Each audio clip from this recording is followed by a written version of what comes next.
Good evening, everyone.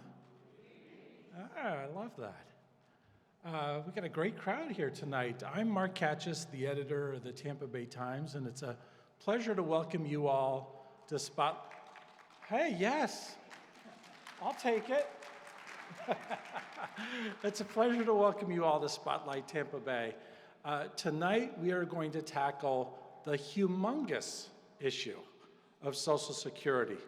We'll talk about the past, we'll check in on the current state of affairs, and we'll spend some time talking about what lies ahead for this program. First of all, let me ask you, how many of you are first-timers at a Spotlight event? Wow, that's a lot of you, and I figure by process of elimination, those who didn't raise their hand have been to others of these events before. So this is actually a big night for us because it's the anniversary of Spotlight. 2 years ago, we launched this initiative as a way to engage with our readers and our neighbors by convening thought leaders, experts, stakeholders who could confront some of the meaty issues facing our community, our region, our state, and in cases like tonight, the whole country. I have to say, for just a brief moment here, I love my job. I've been doing it for a long time. I hope to be doing it for many more years to come. But I'm also an AARP card-carrying member who's going to be on the edge of my seat tonight listening to this conversation. We've got terrific moderator and Graham Brink, the Viewpoints editor at the Times, and this terrific panel that is going to lead the discussion. I want to give a couple of shout outs, first of all, to Feeding Tampa Bay for hosting us tonight. This is the second time we've been here for a Spotlight event. It's such a great venue. I hope you all grab some food and make sure that you do, but it's a great venue. Love being here, and we appreciate you welcoming us into your home and opening your doors to us. So thank you, Feeding Tampa Bay. And also I want to give a big shout out to our presenting sponsors tonight, AARP Florida. We appreciate the generous support to make community events like this a possibility, and it is a big one tonight. I'm going to bring up to the stage Jeff Johnson, who is the state director of AARP Florida, and he has been in that role since 2010, and he's a big-time proponent for the core areas of importance to the organization, and that includes better caregiving and more livable communities, financial security, and of course, Social Security. He's a Jacksonville native who has lived in St. Pete for the last 25 years, I think it is, and very involved in the community. He has served as he's the immediate past president, actually, of the Florida Council on Aging. And he's also just added a new term to his resume, that of author. So pretty cool. Published author Jeff Johnson. Please give him a warm welcome and a round of applause.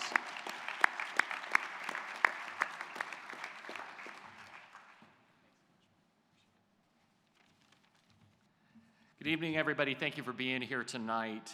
I'm honored to be here today because this is a really, really important day and a very important conversation. I want to thank the Tampa Bay Times for partnering with AARP Florida for the second year for us of the Spotlight Tampa Bay series.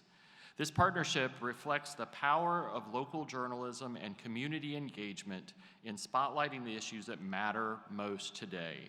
And today is a big day. Today we mark the 90th anniversary of Social Security, an initiative that has stood as the bedrock of economic stability for generations. For 9 decades, Social Security has delivered earned benefits on time, every time, and here in Florida, more than 5 million people count on it, including nearly half of those over 65 who rely on it as the majority of their income.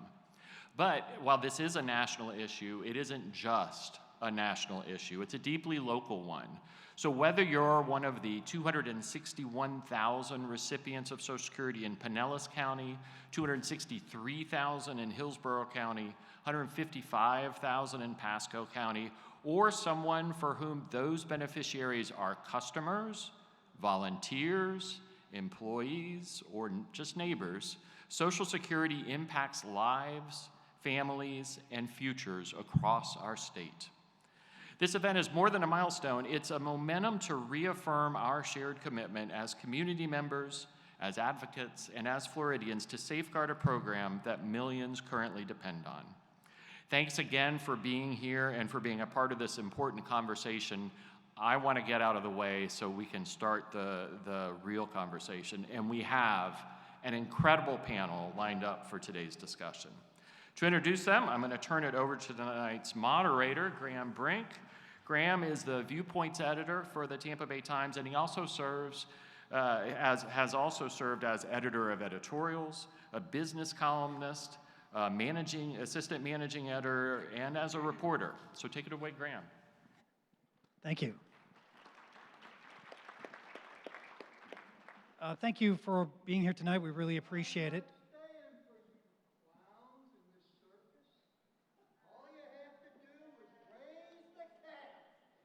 Perfect. It's simple, very simple. There's definitely one solution we'll be getting to later, right there. But we will be taking questions from the audience later in this. If you want to ask a question, you can put up your hand, and Time staffers will come around and give you a question card, and you can write down the question, and we'll try to get to as many of them in the second half of this discussion. Now, for the panelists, I'll introduce 5 of them here. First off, we have Elisa Walker. She's the Government Affairs Director of Social Security at AARP. She's a Social Security policy expert with 15 years of experience analyzing and shaping the program's financing and policy options. She has previously served in several roles at the Social Security Administration and is the author of numerous Social Security Administration publications. Welcome.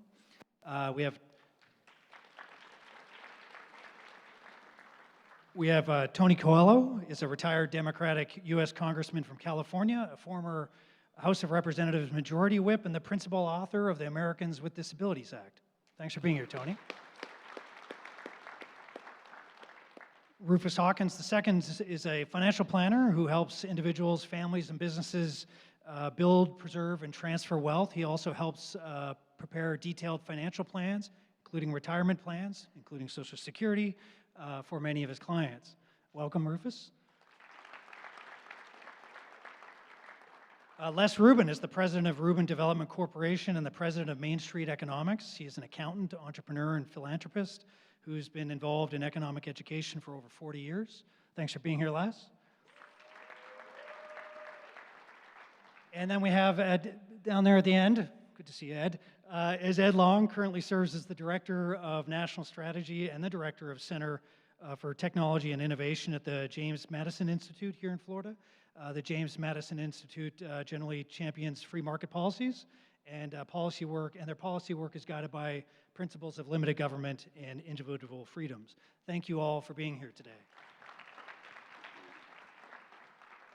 So, Elisa, we're going to start with you. Can you start us off with some of the basics of Social Security? Why was it set up 90 years ago today? And how has it evolved? How is the money collected, and how is it distributed? Absolutely. Is this working? All right, absolutely. Well, thank you so much for having me, and thank you all for coming here today to talk about Social Security. So at its most basic, Social Security is something that you've earned, something that we've all earned, and that will be there for us when we need it. For most people, that's retirement, but it's also there for you if you were to become disabled or if a family loses their family breadwinner who passes away. And so as we've heard, today is, in fact, the 90th anniversary of the signing of the Social Security Act. So August 1935. Yeah, let's give a round of applause for 90 years of Social Security. So before Social Security was created, there was not really a concept of retirement as we know it today, because most people didn't have any way to get a secure income in retirement. So Social Security was signed in 1935. In 1937, it started collecting payroll taxes. And in 1940, it started paying out monthly benefits. Fun fact, the first monthly benefit payment went to a retired teacher and secretary in the small town of Ludlow, Vermont, by the name of Ida Mae Fuller. And the rest is history. So for 90 years, Social Security has been the foundation of economic security for retirees, for people with disabilities, and for families who've lost a breadwinner. Today, about 70 million people around the country get Social Security, including, as we heard from Jeff, 5.2 million in Florida alone. So that's about 1 in 5 people. So chances are, if, for any of us, if we're not getting Social Security, we almost certainly have friends or family members or loved ones who are. And so what do people get from Social Security? They get a guaranteed benefit. It's an earned benefit based on their earnings. It's guaranteed to last for life. It's inflation protected. And so that's a big part of why it's become such a foundation of economic security. The majority of beneficiaries rely on Social Security as their largest source of income, including about 14% who rely on it for all or almost all of their income. It also keeps about 22 million people out of poverty around the country, including 1.4 million seniors in Florida. So it's important for lots of different people. It's also important for our economy. Social Security payments inject $1.4 trillion into the national economy every year, and over $100 billion in Florida. And in terms of financing and trust funds, so the most important thing to know about that is that we are all paying into Social Security through the dedicated payroll tax, which is sometimes called FICA. You might see it on your paychecks. So workers and employers in just about every job are paying into Social Security. And because of that, that means that the program will never stop making payments. It will never go broke or cease to exist. That said, it does face a financing challenge. So in 1983, the last time that Social Security had major changes, that Congress made major changes to it, they knew that this wave of baby boomers was coming down the pike. And so Congress intentionally made some changes so that Social Security would bring in extra revenues, more than it needed for some years to come. And that's exactly what happened. And so it saved up that money in what we call the Social Security trust funds, basically like its savings account. And now, more recently, starting in 2021, Social Security has begun running a little bit of a shortfall each year. And so it draws on those trust fund reserves to pay the remainder of the benefits that are due each year. Now, those trust funds currently have about $2.7 trillion. And the current projections are that if Social Security continues to to run a little bit of a shortfall each year and draw down those trust funds, in 2034, we would face a financing challenge. And we know there's lots of misunderstanding or confusion out there about what that would entail. As I said, it would not entail Social Security going broke or ceasing to exist or ceasing to pay any benefits at all. What would happen is that it would continue paying benefits, but at a reduced amount. It would only be able to cover, if nothing changes before then, about 81% of benefits due starting in 2034. And there are lots of options to change that. Essentially, you can raise revenues or you can reduce benefits. I'm sure we'll get more into that. But what I would say is this is a manageable problem. It's a manageable shortfall. Many people don't understand that Social Security does have that ongoing source of revenue, which means that it can still pay out, even if nothing changed, it could still pay out the majority of benefits due. So let me stop there, and I'm sure we can get more into the details as we go. Thanks for the setup. Tony, how worried are you with this sort of 2033 deadline coming? Congress gets some things done, doesn't always get a lot done. Are you worried that they'll put this off for too long? Well, thank you. Thank you for being here, and thank you for inviting. Appreciate the fact that all of you are here. What is happening today that's much different than when I was there? Democrats and Republicans work together to solve problems. and we took care of Social Security 3 different times in the years that I was there. Nowadays, they don't even talk to each other. They're so partisan on both sides that you can't get anything done. So in answer to your question, yes, I'm concerned. I'm very concerned because Social Security is basically the one that has elevated a lot of people to a situation where they don't have to be poor and unfunded and so forth. All of a sudden, they are being able to participate in society along with everybody else. And when people talk about the cost of Social Security, I always talk about how many businesses are beneficiaries of Social Security benefits that people get. They spend their money at these different businesses and so forth. So there's a genuine impact across the board as opposed to just somebody making money and so on. So it's an answer of where do we go? Right now, in my view, is that I don't think multimillionaires, billionaires should not be involved in helping out on Social Security. They benefit from everything that we do as a country. It seems to me that they should be involved in helping. Increase anything you want to make a difference, but something should happen there. We have a tendency to want to lower taxes of people who have money instead of worrying about the programs that have to take place. In this particular state, when I was campaign chair for House Democrats, there was a person that a lot of you know, Claude Pepper. He was United States Senator and then a member of the House. And when he was a member of the House, I basically took him around the country in 1982 to campaign on Social Security. And we made Social Security a huge political issue just because we went out there. People don't realize that when there's a general polling as what is your major concern, the number one is Social Security.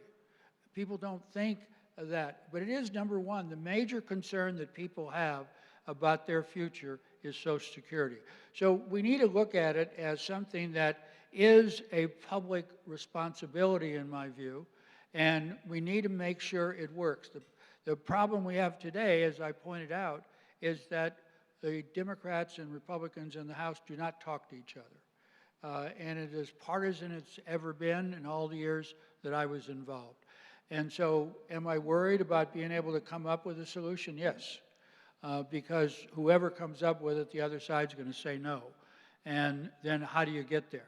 And it's going to stay an issue, in my view, for a few years. It's not going to happen in the next 5 years or something. At some point, when we get closer and people realize that it's a bigger political issue and that they have to do something politically, they're going to get together and start to do something. But it has to become a tough political issue for that to happen. Thanks, Tony.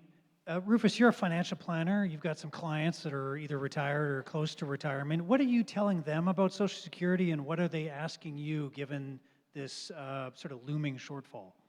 Thank you very much, Graham.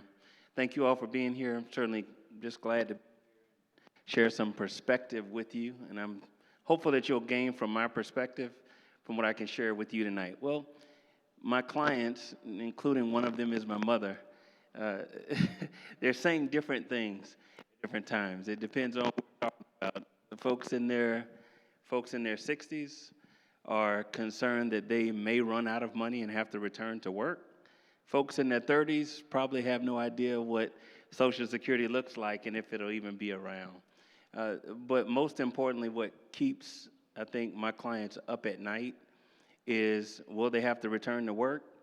What does the quality of life look like you mentioned? What happens if I get sick, hurt, or needs help? And what happens if one political party or the other dismantles Social Security as we know it? Like one of the panelists said, Social Security is an A word called annuity, and that annuity started a long time ago with Andrew Carnegie, and even before his day. But basically, money goes into it. It's invested in some conservative ways, and it's backed to last for years and years to come. But unless we have the right changes in our political climate, Social Security may be question, but ultimately it's a supplemental income. So it's not necessarily to replace your income that you have today. It's there to be a foundation at some point after 59 and a half, typically 62, 65, 70. Some of you know about those numbers going up. So ultimately, though, it's supplemental income, and it's used to provide additions to what we already have in retirement from a 401k or other retirement plan. Thanks, Rufus. Les, you're a businessman and an accountant. You are worried about the big picture, I think, when it comes to both Social Security and the economy in general, including the mounting debt. Obviously, Social Security has its own funding source, but you're still worried about how all these things are linked together. Talk a little bit about that. Well, I tend to look at the big picture as well as Social Security, and the big picture is a little bleak. I think most people recognize we have enormous debts and a future that looks like it's going to get worse, and Social Security is part of that. Last year, I published a book called The Greatest Ponzi Scheme on Earth with economist Dan Mitchell. And we had a chapter that dealt directly with Social Security. And there's a lot of fixes to it, and they all will have some benefit. The one that we favored in our book was privatization, which is a no-no in Washington. It's a taboo word, but it is a great system if you can get through the conversion cost to make it private. Everyone would own their own account. Many people think they own their own account. They don't. It all goes into a trust fund, none of which is guaranteed other than through legislation. So I think the long-term solution for Social Security, the best solution is privatization, although it's an expensive proposition to convert from where we are now, which is very upside down, to a private system. Anyway, that's what I am looking at, and I'm also seeing how it fits into the big picture. We have a very serious debt problem in the country, and we have to deal with it, and no one seems to want to do that.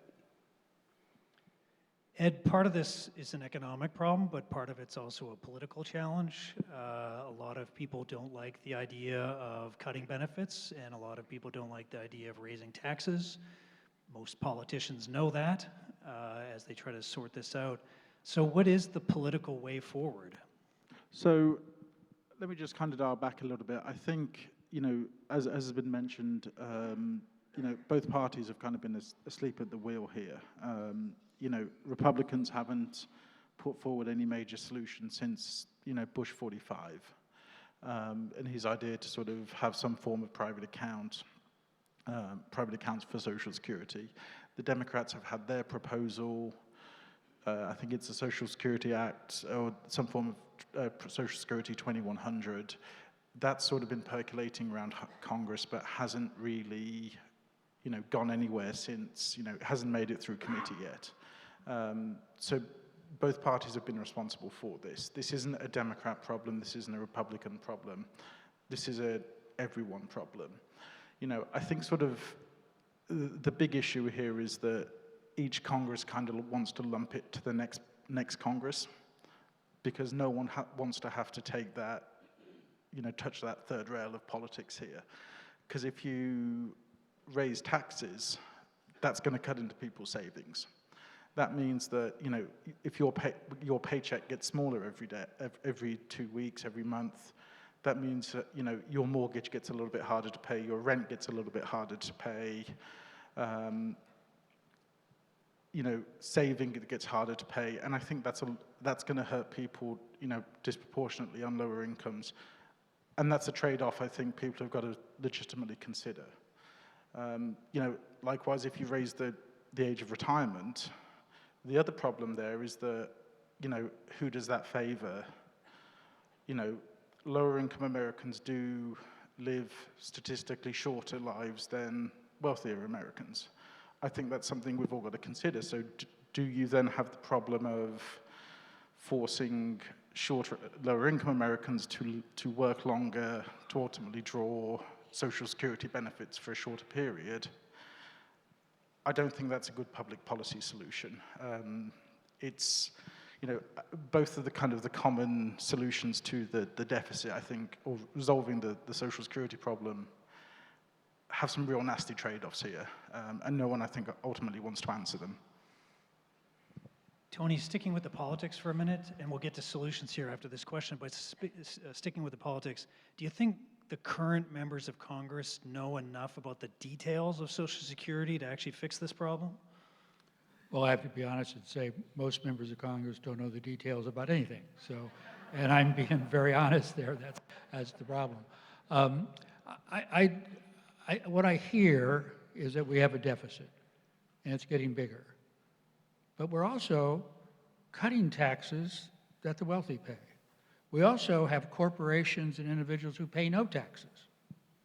And so when we talk about a deficit, we like to take Social Security and put it over here and say it's running out of money.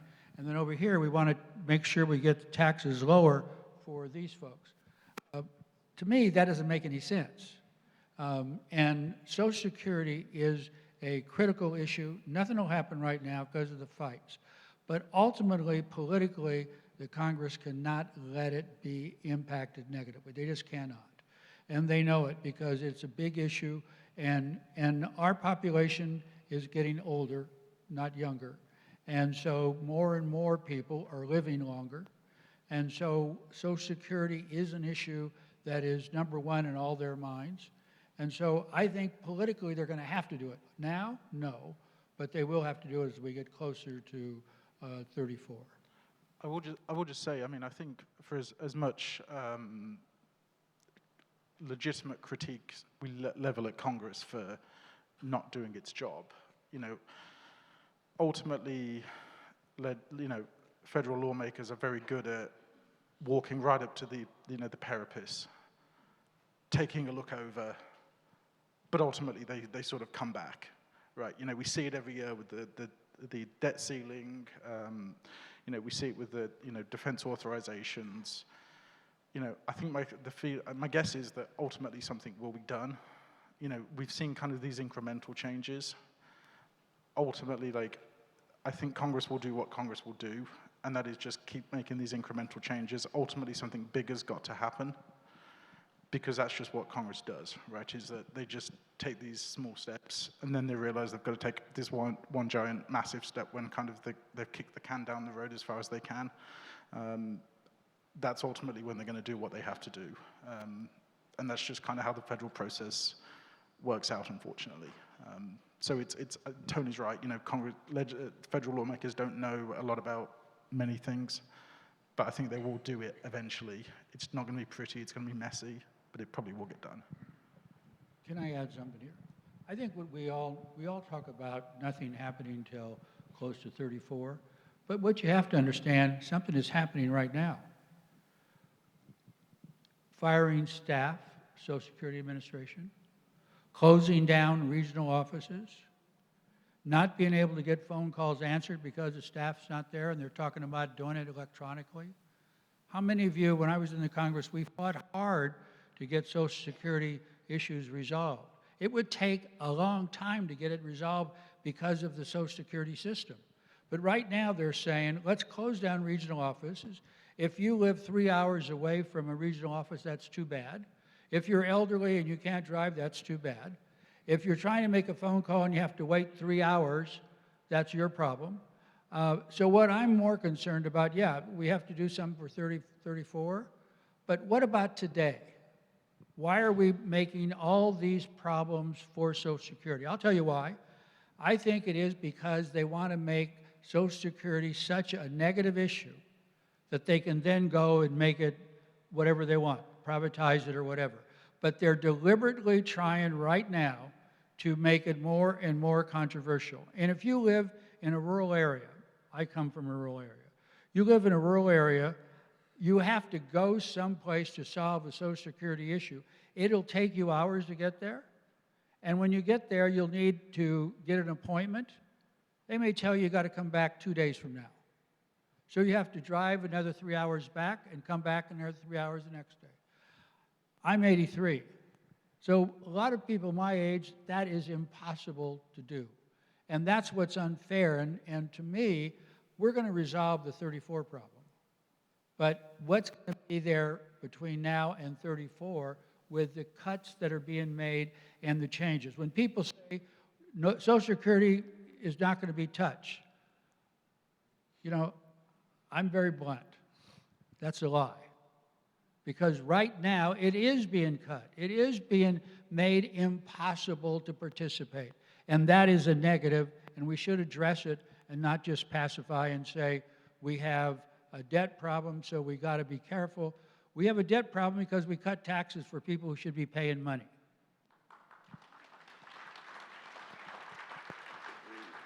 Leslie, do you want to jump in? I have a little different take on our political problem.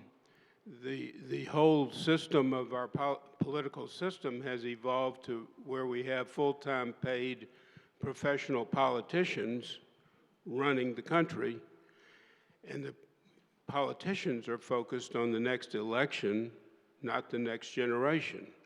And so we, the people, want all these goodies, and so we elect the people that promise the goodies.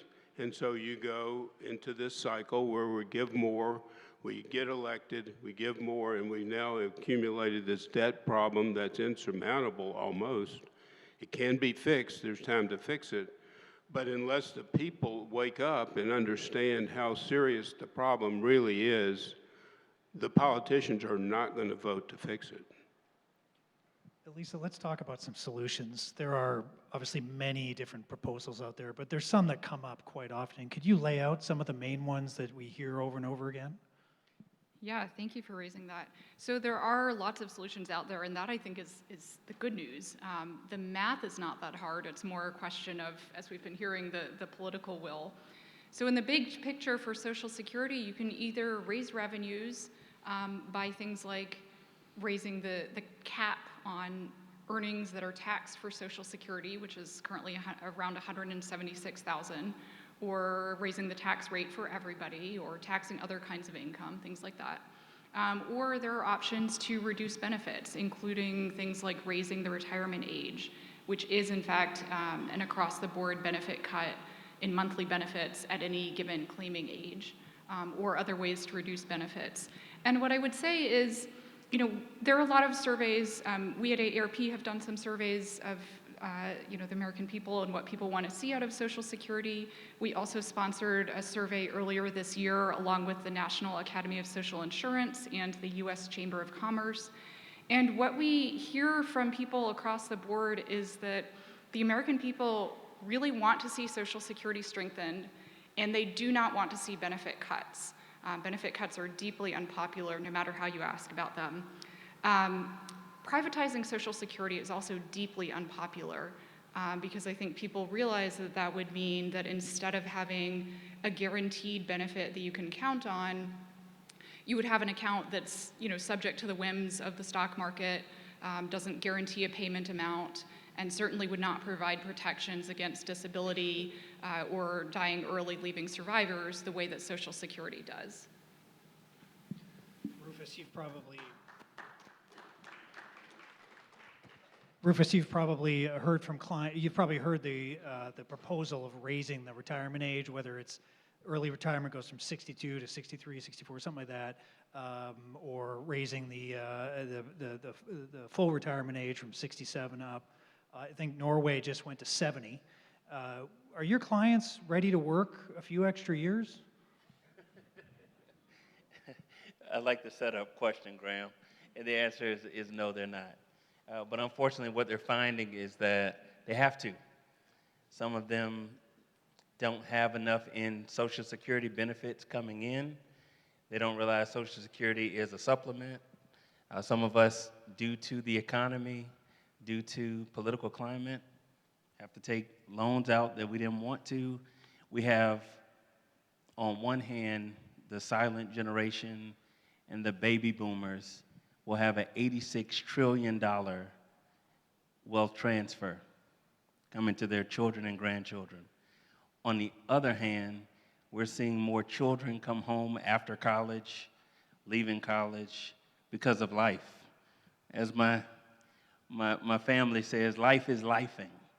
And so, and so ultimately, that trickles down to less money going into the system for Social Security.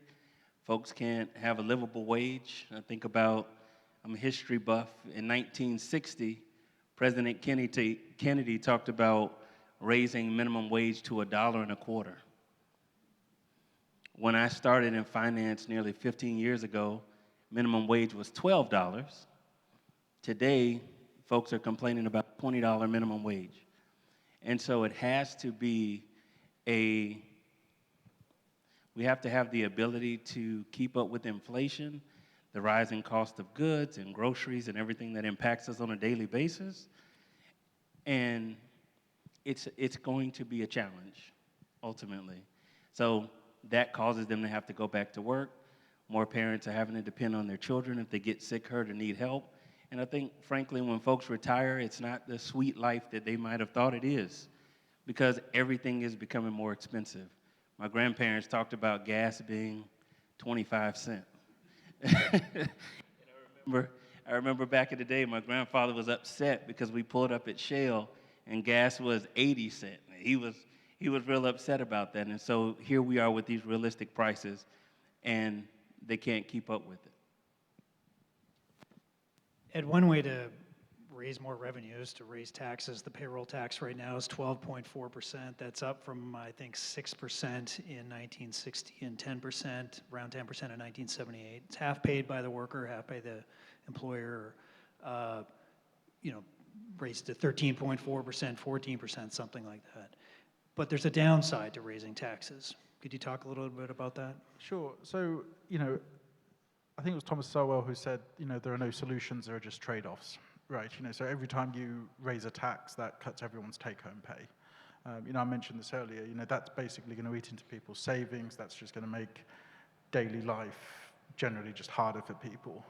So I think kind of there's a risk there that when you start, increasing the cost of living, that makes it, harder for people to save, for retirement. That makes it harder for people to put it into their 401ks, into their Roth IRAs, which, I hate to admit it, probably have a better rate of return than a Social Security check anyway. So I mean, the other concern I would have is if you start increasing sort of Social Security, if you start trying to increase the payout for Social Security through raising taxes, that may sort of lull people into a false sense of security that, okay, the tax rate's gone up, ergo I'm going to get more money when I retire. Ultimately, it's $1 trillion deficit. That's probably not going to happen because the job of, first and foremost, the federal government's got to do is just fund that liability. You're probably not going to get any more money out of it if the first job is to fund that liability. So I don't necessarily think just like, raising taxes is going to be the optimal public policy solution. I will just to kind of piggyback on something Elisa said, because I think she's absolutely right that privatizing Social Security is not popular among the American people. But I would also add that like Social Security is not popular either. I think it was an AARP study came out not too long ago that said, about 30% of the American people have confidence in Social Security. I don't think it has to be a binary choice between a fully public system, the pay-as-you-go system, versus a fully private system. I think there's potentially some, middle ground here that, we don't have to have this system that clearly very few Americans trust, or we don't have to have this potentially fully private system that I agree with you, I don't think many Americans would have confidence in, although I would argue that the rate of returns would likely be higher. So what we actually saw in the surveys, and thank you for bringing that up, this is a survey that AARP does every 5 years on Social Security. We call it our anniversary survey, so this one was the 90th anniversary survey. And what we see actually in that is, as you were saying, very low confidence in the future of Social Security. About 36% of people said they were confident in its future. But what we also see in survey after survey is really high support for the program. So that dichotomy of high support for Social Security at the same time of low confidence in its future, that has been the case for decades in survey after survey. So I think what that goes to show is that people do not have much confidence because they hear all of these news stories about that say things like Social Security is going broke, which, as we've talked about, is not really an accurate way to describe it. But people definitely say that they value Social Security. 96% in this most recent survey said that they think it's one of the most important programs, including 96% said they think it's very important, including 74% who said they think it's one of the most important programs that we have. Tony, none of the solutions are particularly popular, it seems, but one that seems to get a little more traction with people is raising the cap on earnings. The gentleman who was talking earlier, I think that's what he was getting at. Right now it's $176,100. That's the maximum you can be taxed on. Either raising that or eliminating it. Is that you think, a viable solution? Well, I think it should be raised to 400. So just people earning over 400. Yeah, and over 400. I think what we as a nation have to decide that Social Security is something that's critical that we adopt it, as opposed to politically people saying it's too expensive or this and that, and it's constantly being discussed, how do we cut back with the balance? I'm saying we got to decide Social Security is the right thing for this country, for our people. And then make sure that other people are paying their share of what they should be paying. I think the focus on Social Security is wrong. I think the focus should be, why are other people getting away without participating and so forth? We'd be able to make up the difference if we wanted to, if we had the political will to do it. But right now, in the last few years, we basically, as I said earlier, cutting the taxes for people and also talking about cutting Social Security because we have a debt problem. Well, that doesn't make any sense to me. I'm a poor little kid in Central California, but I have enough brains to know that that's not necessarily right. And so we need to do something about who is helping make Social Security something that people can depend on, instead of having a situation where only 26%, 36% of the people think that it's going to be there. And the reason that they do that is because it's a political football. As people are talking about cutting this, that, and everything. And people really are fearful, as the older you get, the more fearful you are that you're not going to get your Social Security benefits. That's why people are afraid. And we got to turn that around and say Social Security is a benefit that everybody should have, and take care of it that way financially. You've heard that privatizing isn't very popular. Yours is sort of a bit of a hybrid idea in a way. You've been in economic education for decades. How would you sell your program, your system to the American public? Well, privatization has many, many advantages once you get through the conversion. Everybody would own their own account. You would be able to retire when your funds were adequate to provide an annuity for the rest of your expected life. If you were to die and you had money in your account, it goes to your heirs. There are so many advantages that it is hard not to like the program if you can get there. The problem is that we're so upside down dollar-wise that once you start doing the conversion, that you have to have some supplemental fees because you can't cut the benefits to the people that are needy. You have to maintain that. So if you start converting to private and you don't have some other form of income to supplant the trust fund while you're converting, then it won't work.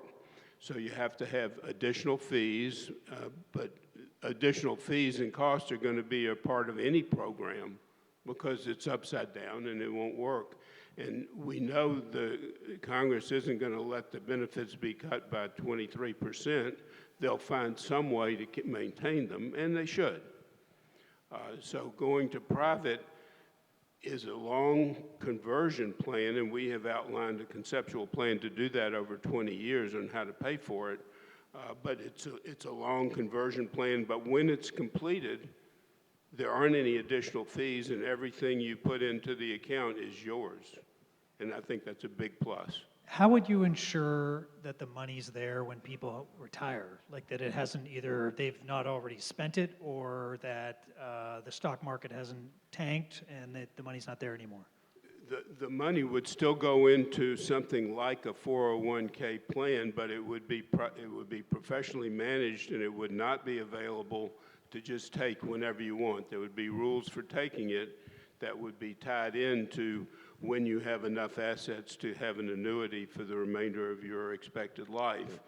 So it's not an unfettered account, but it is your account. Can Go I ahead. just respond really briefly? So, I mean, absolutely, people can and should be saving for retirement on their own in, personal accounts that they own. That's what we have already in 401ks, IRAs, et cetera. The reason that those can be so, such an important part of our retirement system is because everybody has Social Security as their foundation, the base that they can build on, a guaranteed source of income that they can count on that's there for them. Ed, another potential solution or proposed solution is to start taxing investment income. Right now, it's just earnings. So someone who is very rich maybe actually doesn't have very high earnings, and they're not actually paying much into Social Security because they're getting most of their money through dividends or that type of income. Is that a way out of this? Is that a way to close the gap? I mean, I think sort of politically now that's going to be a tough one, right? I would say that, I can't imagine the Republican Party of today, despite their pivot kind of towards that more blue-collar, working-class sort of populist image, I can't imagine that that's going to be a reality that they would want to go down. Ultimately, they have trifecta control of Congress, so that's probably not going to happen at least for 2 years. Now, the Democrats will take control of Congress. They will have trifecta control of it, of the executive branch and Congress at some point, perhaps in 2 years, perhaps in 4. Perhaps, I'm not a numbers guy, so I can't give you any sort of specifics on that. I think there are people on the panel who are far more sort of economically literate than I am, so I'd kind of throw that open to them. Did you want to take that up, Tony? Or I can go to... Why, look, if you want to get down to raw politics, the odds are is that the Democrats will pick up the House. The Senate will stay Republican. Assuming there's And the no president, gerrymandering. well, that's the odds. I can't bet on it today because it's way too early. But the presidency stays with the president. And so what you're going to end up for a while, in my view, is divided government. The odds of having all three in one party, very unusual. And so you're going to have divided government going forward, which in my view is good because it forces compromise. Instead of somebody or a party controlling everything, there's no compromise, they get it through. And so I feel that within 4 years, within this period, you're going to get back to bipartisanship, forced bipartisanship, which I think all of us would agree is probably the best thing. And then let's see what goes on forward. Lisa, we have a whole stack of questions from the audience here. One of them is, does the federal government borrow money from Social Security funds for other projects? If so, does it get paid back? Yeah, that's a great question. That's one of the most common questions that we hear from people around the country. So let me go back to the Social Security trust funds that I mentioned earlier. Social Security has built up reserves. It's kind of like its savings account. It currently has $2.7 trillion in those trust funds. And by law, going back to the Social Security Act that was signed 90 years ago today, So by law, those trust fund reserves are invested in US Treasury securities. So it's essentially like the same kinds of government bonds that you or I or anybody else can purchase as well. And Treasury securities are backed by the full faith and credit of the US government. That is why they're widely considered to be the safest investment in the world. And so Social Security has $2.7 trillion of those, worth of those Treasury bonds. And to anybody who's wondering whether or not that's real, what I would say is, as I mentioned, Social Security has been running a little bit of an annual surplus each year since 2021. And so it has been drawing on those trust fund reserves to pay benefits, part of the benefits that are being paid right now. Also, those trust fund reserves earn interest, which is going back into the trust funds. So for anybody here, if you are getting a Social Security benefit right now, if you have friends or family who are, part of that benefit right now is being funded by the assets in the Social Security trust fund. So they are very real. Tony, maybe you could take this one, I think. How does the big, beautiful bill affect Social Security, if at all? I'll be short.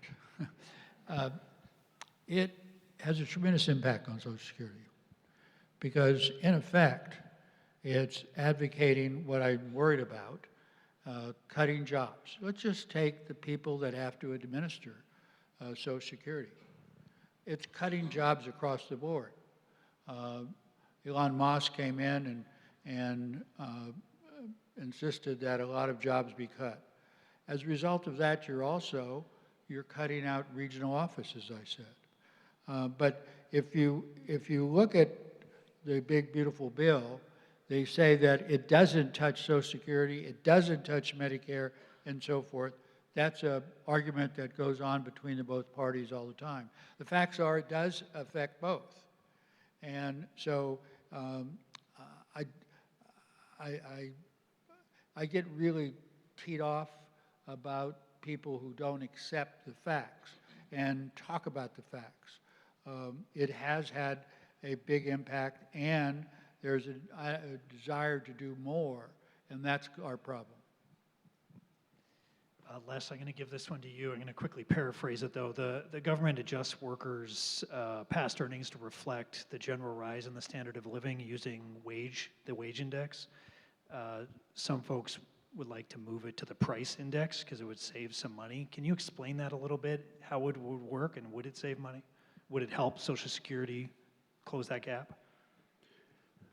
Back in 1977, I believe it was, they changed from an ad hoc basis of adjusting the annual payments to a wage indexing system. The wage indexing system has much more generous benefits than a CPI. And so over the many years, the wage indexing has caused the benefits to rise much more rapidly than it had been rising prior to 1977 when they changed it. If you go back to price indexing, it would lower the increases each year and make some improvement on the outlook, although that's not enough to fix the problem. It would help a lot going forward is to change from wage indexing to price indexing. Would it save enough? No, not even close. I wish it would. It's so upside down that it's going to take a combination of many things to actually fix it, and there's going to have to be some fee increases or tax increases of some sort, as well as maybe lowering benefits for some people that may be not as needy. There's a lot of different things that can be done to slow the erosion of Social Security, but it's right now it's headed for the last that I saw it was in 2032. The end of 2032 is when we run out of funds. That's a little more recent update that I saw, and at that point there's a 23 or 24% cut in benefits, and that's eventually we'll fix that problem somehow, but I don't know how. Rufus, there's a question about survivor benefits and how much of an effect they have on Social Security. Could you just explain quickly what survivor benefits are?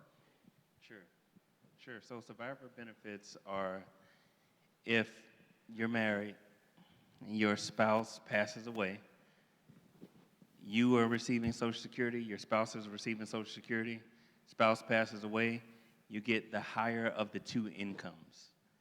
So now we've gone from essentially a two-income household to one because of the loss of the spouse, but the survivor would inherit the higher survivor benefit.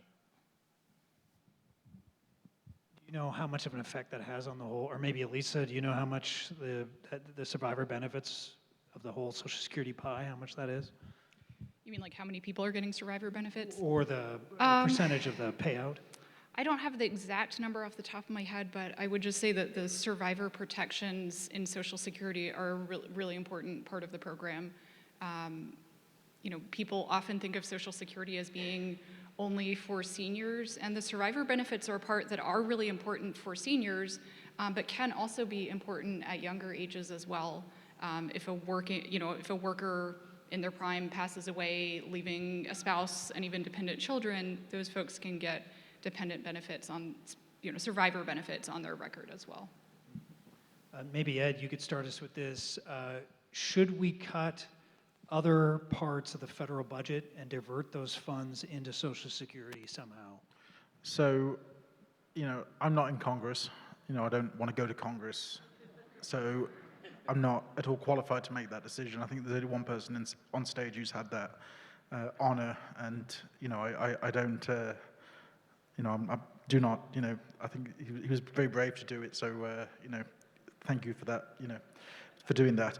I think sort of it's always worth remembering that the federal government does a lot, right? The federal government is responsible for Social Security. It's responsible for health. It's responsible for education. It's responsible for national security. It's responsible for defense. It's responsible for, a whole plethora of things. It's responsible for roads, mail.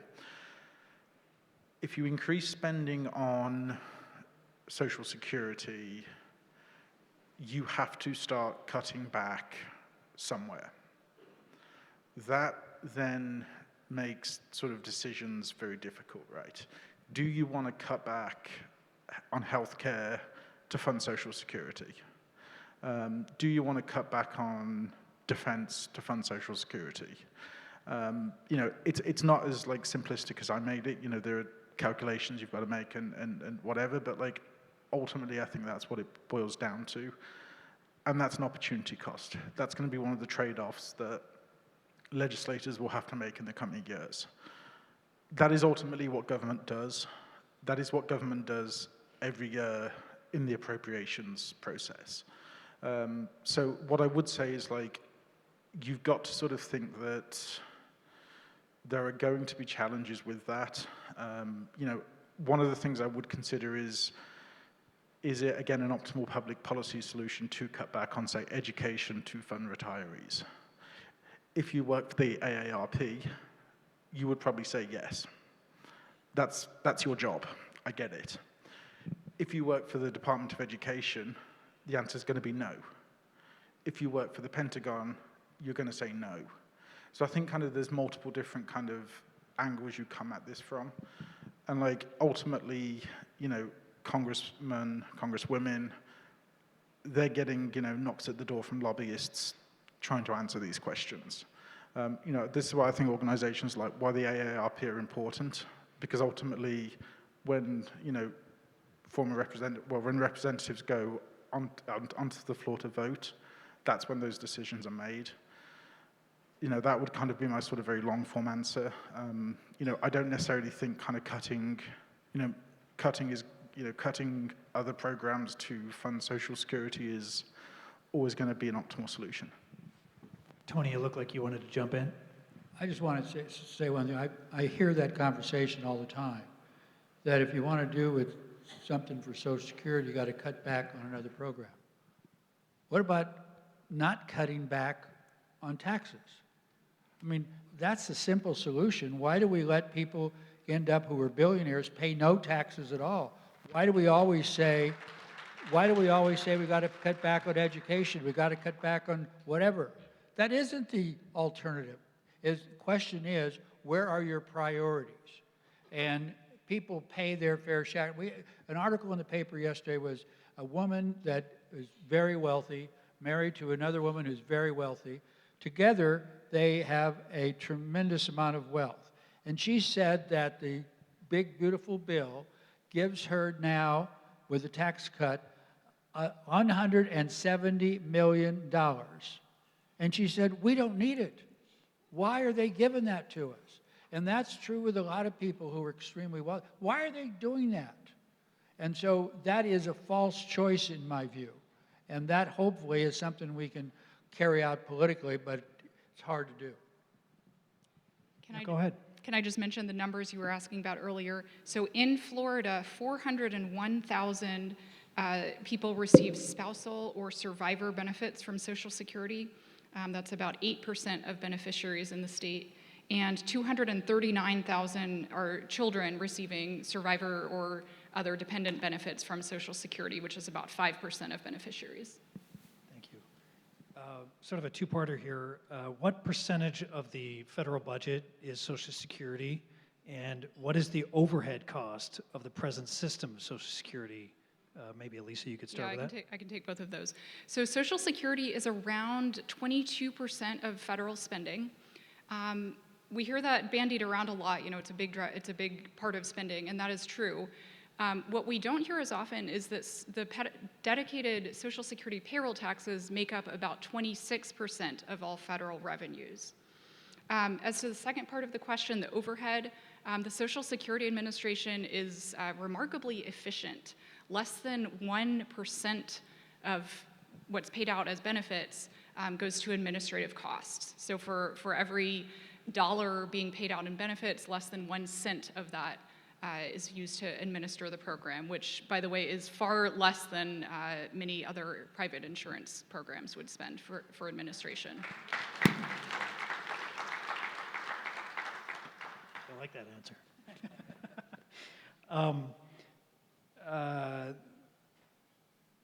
Should I expect a 25 to 33% reduction in my Social Security benefits, and when should I expect that to take place?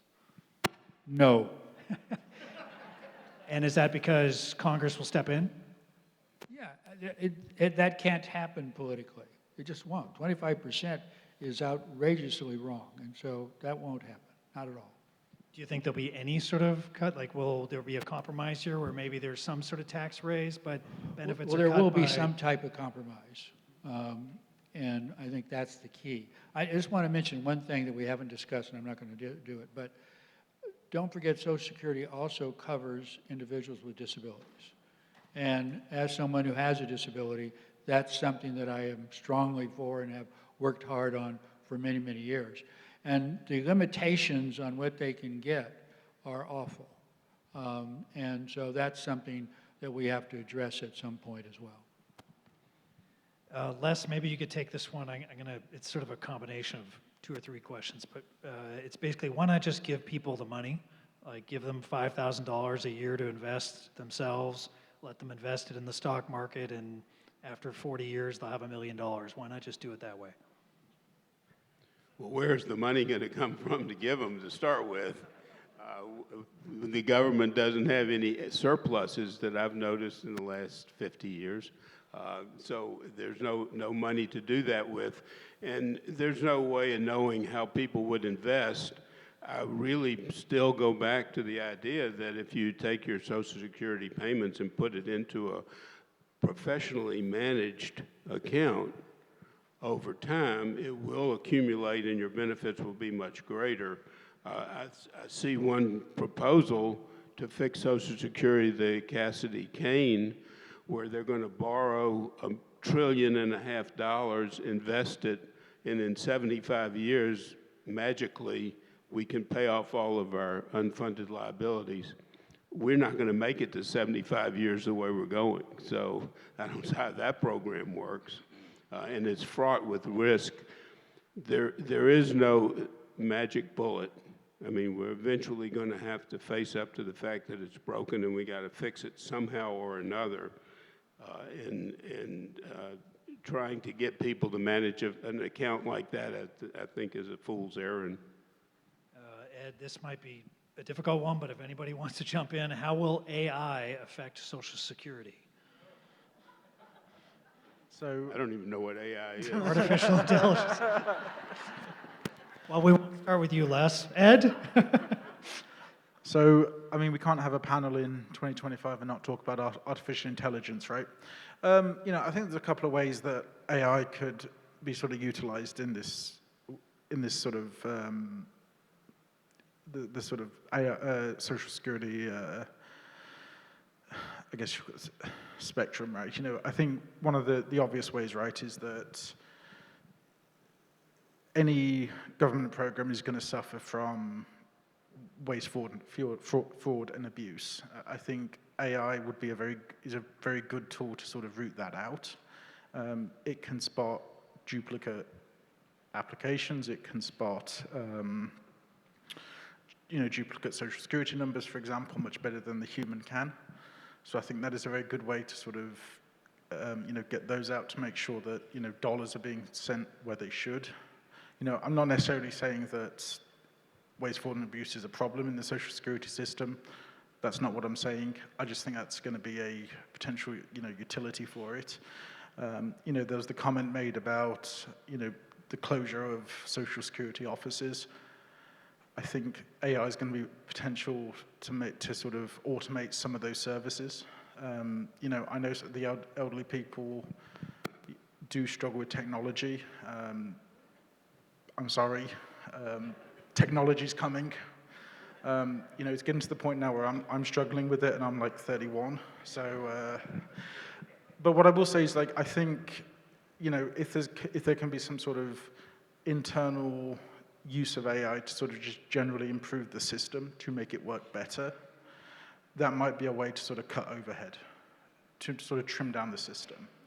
Whether that's just like automating tasks that, government officials were previously doing that they don't necessarily have to be doing now, that maybe they can be focusing on more complex cases. That's possibly a utility for AI. I think the possibilities are endless. We're just at the very starting point of AI. I think the way I look at AI is like we're in a cloudy room, right? We don't kind of know what's sort of in front of us, but I think the possibilities are endless. Did you want to jump in, Tony, or you're giving me the look?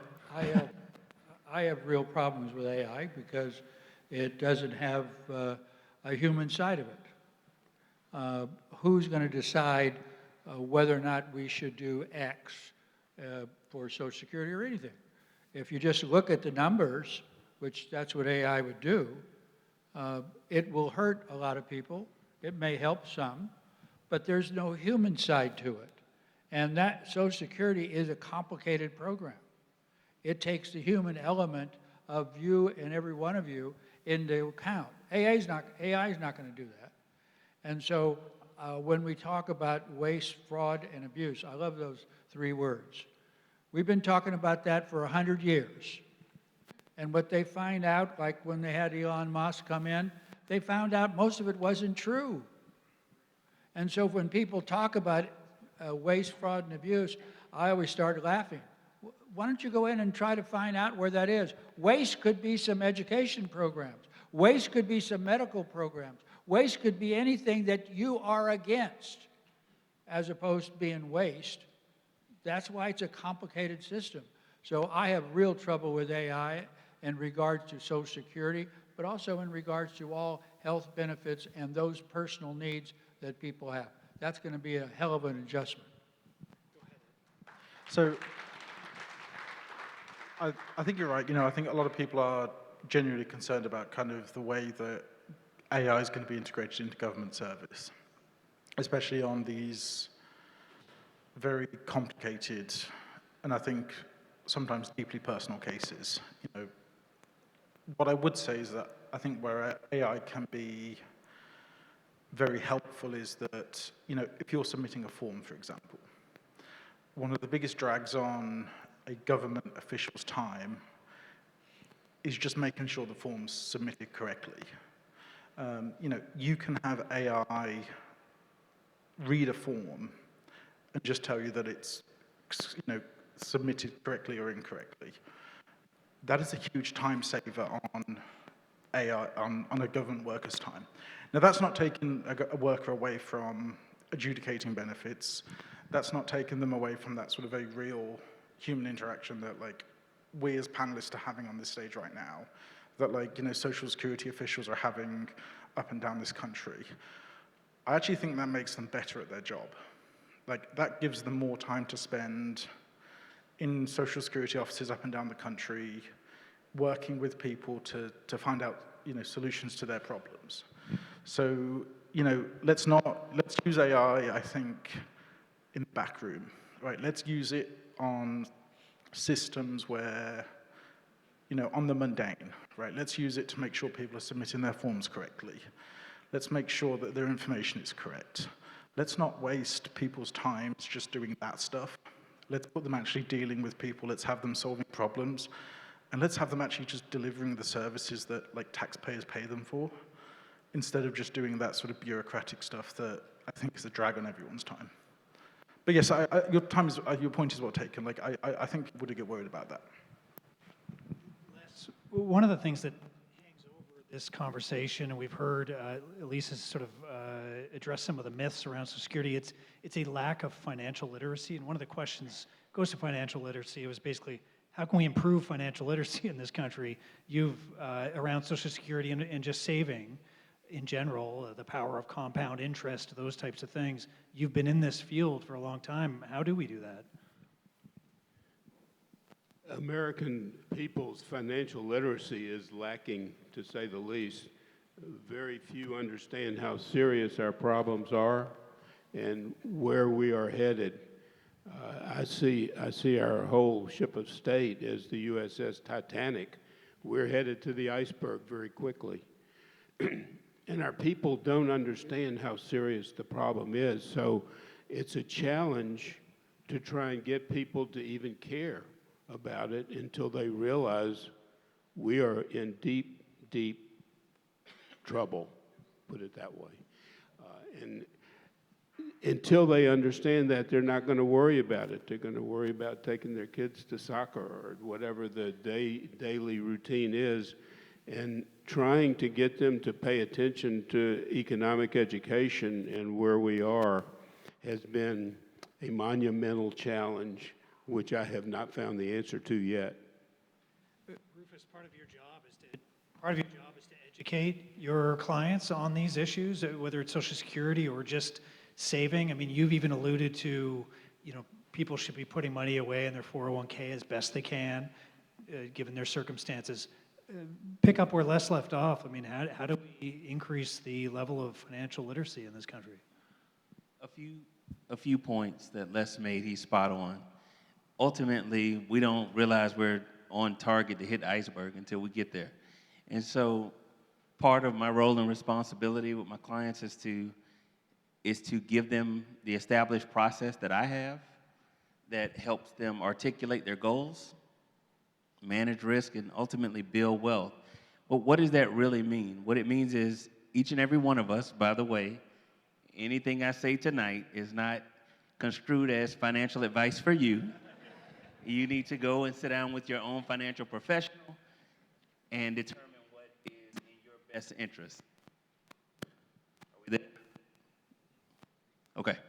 And determine what's in your best financial interest. So don't take this tonight as financial advice. However, each and every one of us, starting yesterday, should be sitting down, understanding where we are today, ultimately where we would like to be, and then a road to get there. Both of these two gentlemen to my left and right make valid points. The political climate has been a political climate since the days of politics. We're lucky folks are not fighting and shooting like they did back in Abraham Lincoln days when he ran for president 16 times. But at the same time, is the average American, who is 60% of Americans don't have $1,000 in savings, will they make prudent financial decisions to act in their own best interest for their future. And so that's where there are not enough me's in the world and folks like these good people on the panel. But it starts with an individual responsibility. I became an advisor because my grandparents didn't do that. They had other obstacles they had to overcome, but nobody sat down with them. My grandfather was a Baptist pastor. My grandmother was the first lady of the church. He worked for the county, and he pastored a church for 40 years. And when he retired, the church couldn't take care of him when he was in his 80s. And all he had was Social Security. But no one sat down with our congregation to say, here is something we can set up as a beneficiary for the pastor, for members, for additional families coming behind Pastor Hawkins' generation. So I think it starts at home. The education system isn't doing it. No one talked to us in school about what we're talking about today. But if each one were to pull as we climb and we reach one and teach one, I think we get better that way. But ultimately, it starts with us. Go ahead. Can I just add to that? I would love if we taught more young people in high school or college about Social Security as well, because there's so little understanding. And we were talking earlier about low confidence in Social Security. That's largely driven by age, where in every generation when people are younger, they lack confidence in Social Security. And then as they start to age, they start to see that, it will in fact be there for them. So for instance, 20-year-olds who 40 years ago were saying they didn't think Social Security would be there for them, now those are the folks who are in their 60s and starting to get Social Security or seeing their friends get Social Security. And so they see that it is there for them. But as I said, I wish we did a better job of educating young people about Social Security as well as the bigger picture of financial education. And so what I would say to all of you is, if you haven't told your kids or your grandkids about how important Social Security is to you, go home and have that conversation tonight, maybe. Lisa, staying with you, there's a question about demographics here. I think if I recall, in 1950, there was 16 and a half workers for every person taking Social Security benefits. Today, it's 2.7 per approximately, and that is trending down. The question is there anything we can do about the demographics? Well, it's hard to change More babies. demographics once they're started. Yes, more babies. So a couple of the things that are generally considered to be part of the drivers of how we got in this position today. One is that people are having a lot fewer kids now, not just now today, but in the last few decades, essentially after the baby boom generation. Birth rates never recovered after that. Part of it is that we are living longer, but I say that with a note of caution. We are not all living longer. Generally speaking, the better educated and higher income folks among us are living longer. But also part of the reason of how we got here to the challenges that we face today, it's also partly economic. And you kind of alluded to this earlier, but since the 80s, we've seen a large growth in earnings inequality, which means that more earnings are falling above the Social Security payroll tax cap, so they're not taxed for Social Security. In 1983, the changes that Congress made were, at the time, projected to keep Social Security fully funded through the 2060s.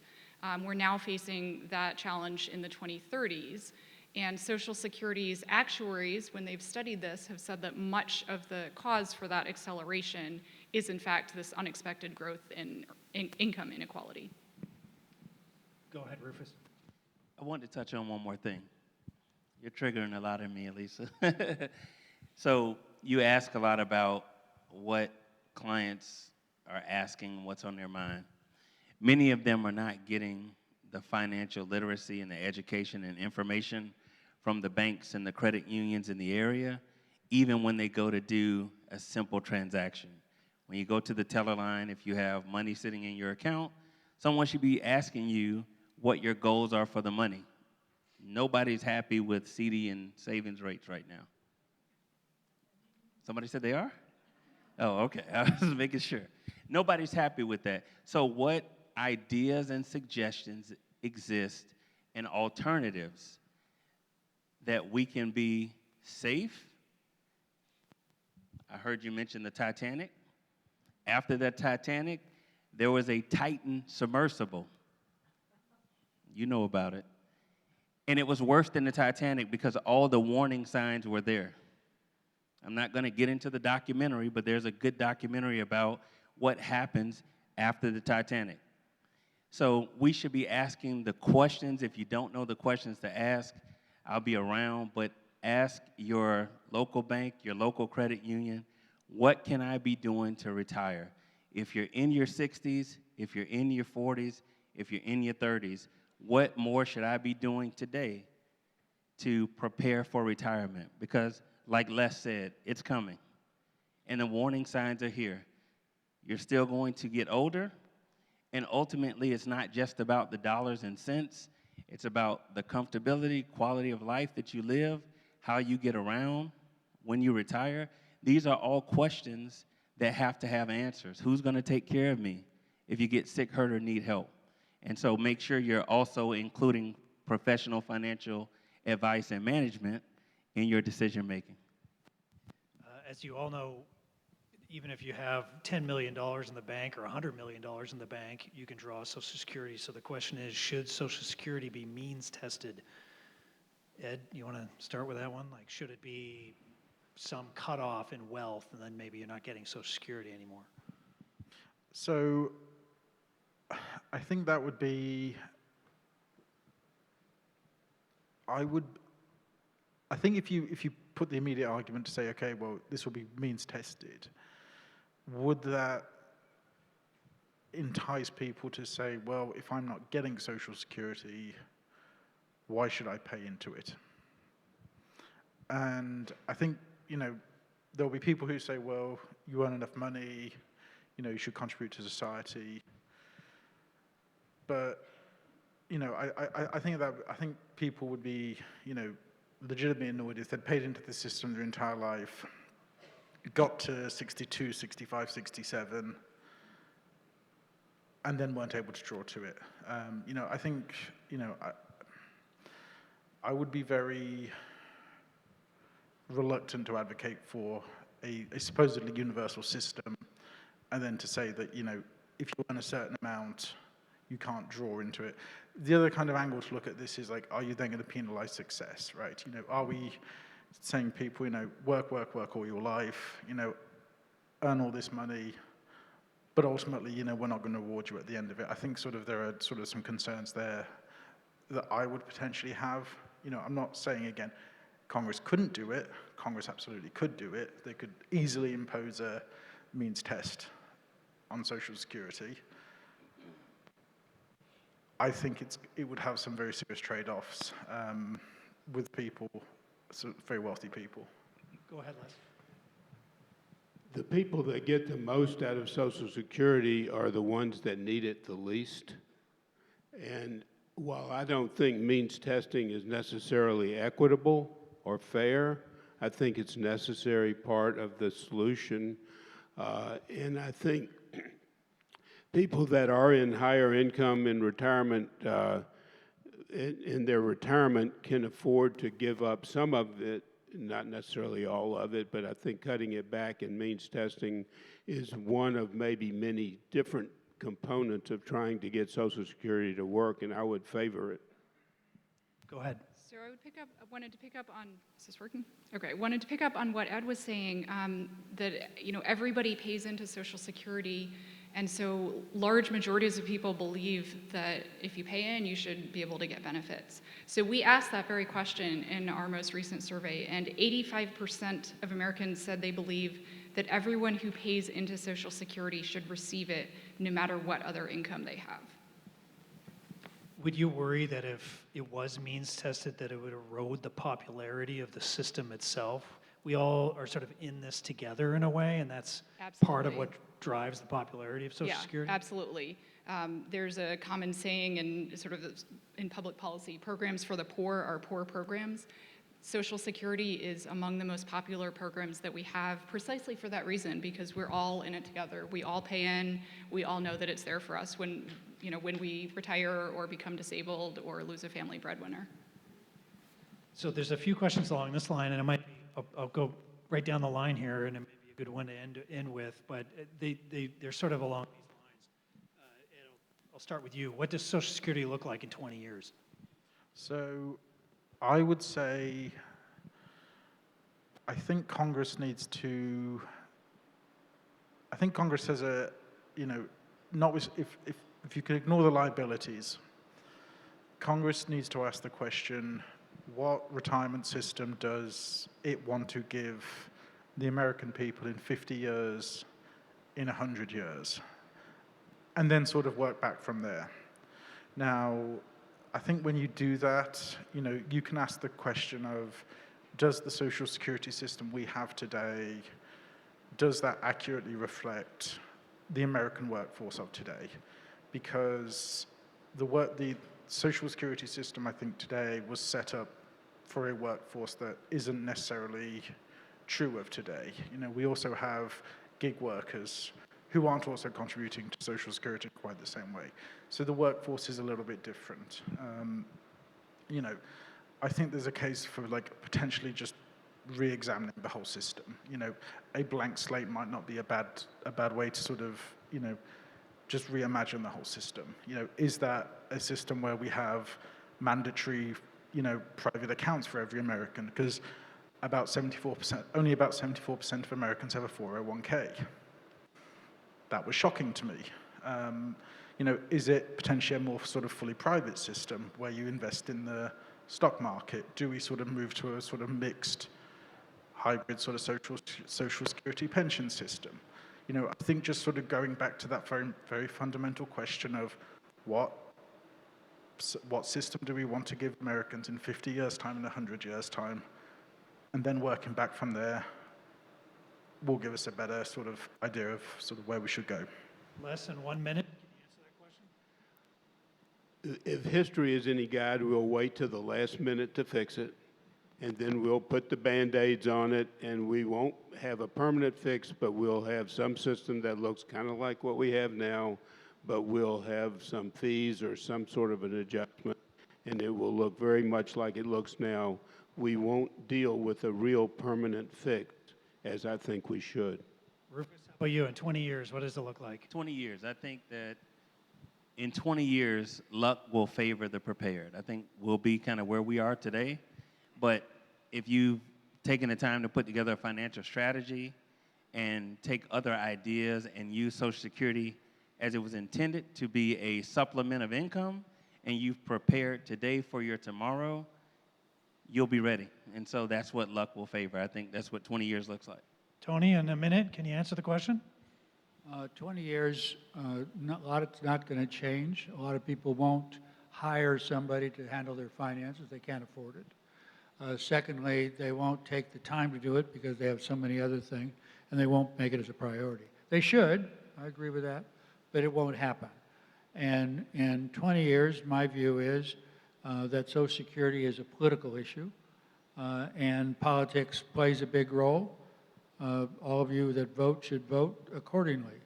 You should vote to make sure that that individual supports Social Security. And I personally feel 20 years from now, Social Security will still be around, and we'll still be having these type of discussions about the future of Social Security. Lisa? So I would go back to the 90-year history of Social Security that we're celebrating today. 90 years is a long time. Social Security has been around through a lot of challenges and a lot of changes over those 90 years, and it has stayed strong throughout. And so looking ahead 20 years, 50 years, the next 90 years, I think we will see that Social Security will absolutely still be there, and it will absolutely still be the foundation of economic security for Americans. Thank you very much. Thank you all for listening. We'd like to also thank our sponsor of this event, AARP Florida, which continues to help with our spotlight events. Applause for all of the panelists for coming here.